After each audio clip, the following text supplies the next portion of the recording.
It is strange, is not it? How you can be doing everything right, setting goals, staying disciplined, checking boxes, and still feel like nothing is moving.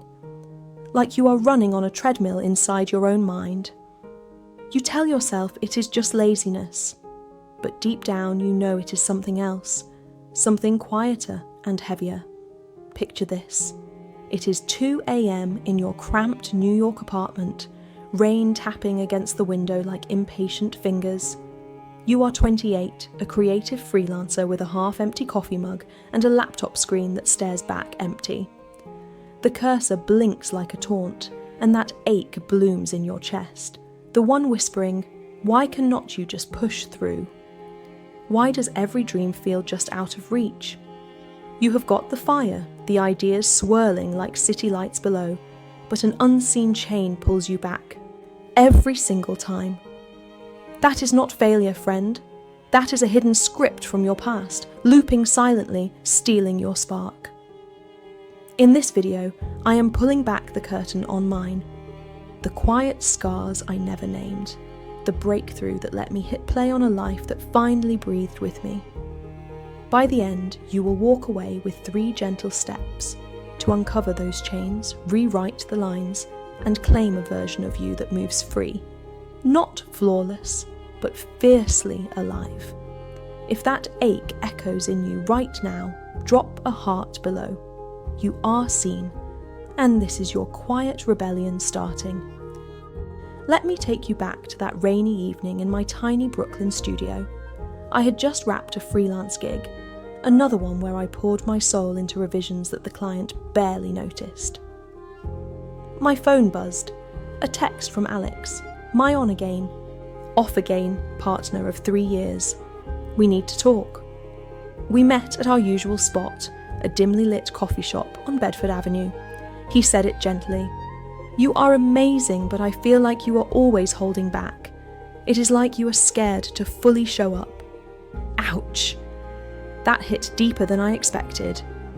Driving home, tears blurring the windshield wipers, I replayed every moment, the way I would shrink in meetings to not outshine anyone. The endless scrolling through Instagram feeds of women who seemed so effortlessly confident. Was I really holding back? Or was it something planted long ago? Growing up in a quiet Ohio suburb, my mum was the ultimate people pleaser. She would cancel her painting classes to host neighbourhood potlucks, always apologising for the imperfect pie crust. Do not rock the boat, honey, she would say. Fast forward to 28, and there I was, single again, staring at unpacked boxes from a move I delayed, because what if I fail alone? But here is the twist that cracked me open. A week later, sorting through old journals, I found a letter I had written at 18, to my future self. Promise me you will chase the wild dreams, not the safe ones. Who was that girl, and who had I become? That night, curled on the floor, I realised this was not just heartbreak. It was a wake-up call. The stuck was not a flaw. It was a script I had been handed, running on autopilot. For the first time, I whispered, what if I rewrite the ending? And friend, that is when the real story began. If you are nodding along, maybe this is your sign too. Hit that like button to cheer me on. We are in this together.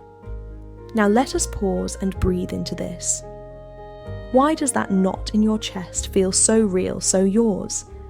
It is like an old radio station you have tuned into without realising. Static from childhood echoes, parental expectations, or even cultural whispers that say, good girls do not take up space.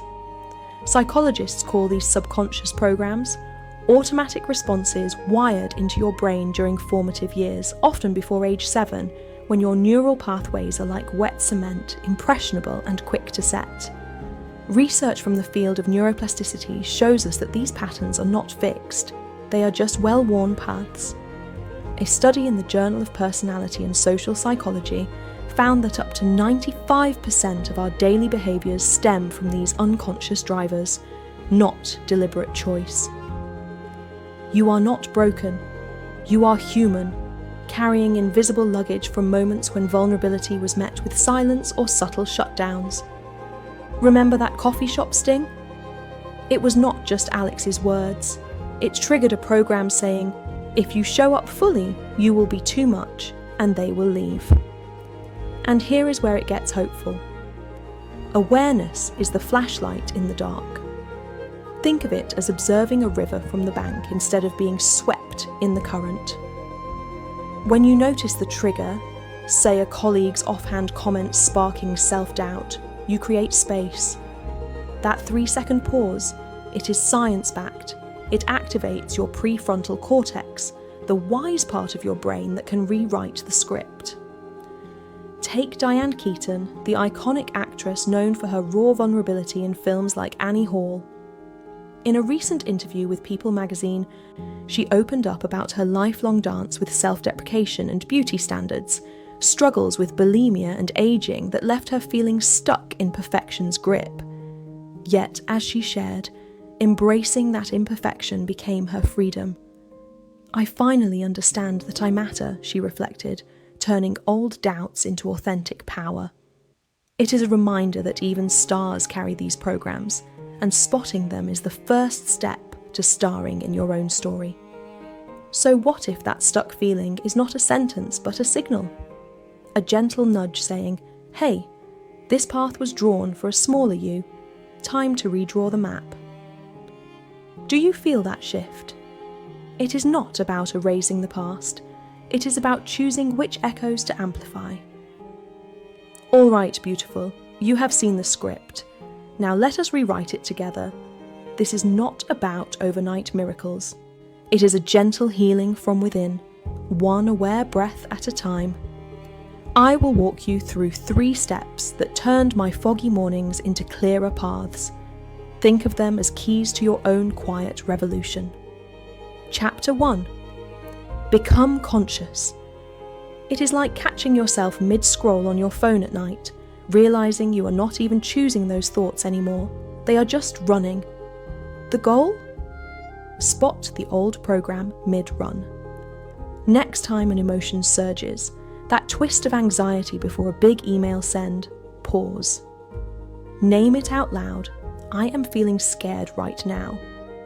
Then count 3 slow breaths. Science from mindfulness studies, like those in Harvard's research on emotional regulation, shows this interrupts the autopilot, giving your wiser self room to peek in.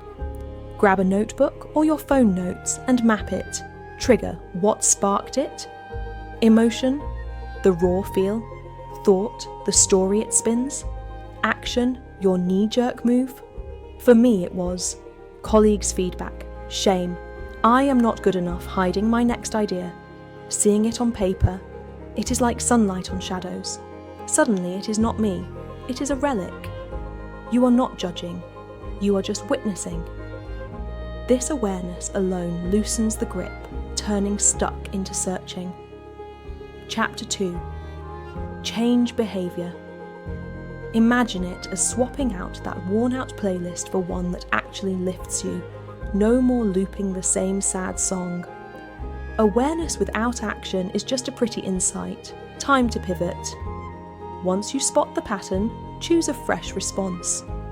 Craft an if-then plan. If I feel that shame rising in a meeting, then I will say, thanks for the input. Let me think on that and circle back. Write it down, then practice in the mirror or record yourself. Awkward? Totally. But repetition carves new paths per neuroplasticity experts. In my case, after Alex's words, I tested it on a client call. Instead of shrinking, I shared a bold concept fully. Heart pounding, yes, but there, wow, that is fresh lit something new. You are training your brain to select, not react. It is empowering, like upgrading from a clunky old bike to one that glides. Small wins build the muscle. Soon the old script feels like an outdated app you can swipe away. Chapter 3. Repeat to become. Picture it like watering a seed every day until it sprouts into the garden you dreamed of. Consistency turns whispers into roots. This is where freedom embeds. Repetition is not drudgery. It is devotion to the you are becoming. Do your new response daily, even in low-stakes moments, like saying no to an extra coffee run at work. Visualize the outcome. Picture yourself post-meeting, lighter, heard. Journal weekly wins. This week, I paused twice and chose differently to track the glow-up. Studies on habit formation, like Charles Duhigg's work in The Power of Habit, confirm. After 21 to 66 days, it shifts from effort to essence. For me, 3 months in, that Brooklyn apartment was not empty anymore. It was mine, filled with sketches from classes I finally signed up for. You are not forcing perfection. You are allowing possibility. Repeat and watch the stuck dissolve into space for your real story. If this resonates, like to let me know you are stepping in. You have got this. One breath, one choice at a time.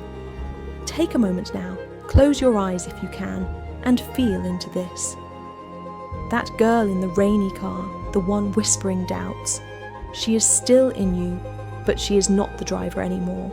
You have glimpsed the programs, felt the pull of old rivers, and now hold the map to forge your own. It is messy, yes. Some days the critic pipes up louder, but remember, freedom is not the absence of waves. It is learning to surf them with grace. You are worthy of this, not because you have earned it through perfection, but because you showed up today, curious and kind to yourself. In the quiet after the storm, that is where the real glow happens, an emotional unfurling where self-worth blooms not from applause, but from the soil of your own choices. So, what is one old script you will question this week? If this spoke to you, just whisper "I am free" in the comments. You do not have to explain. You will know why,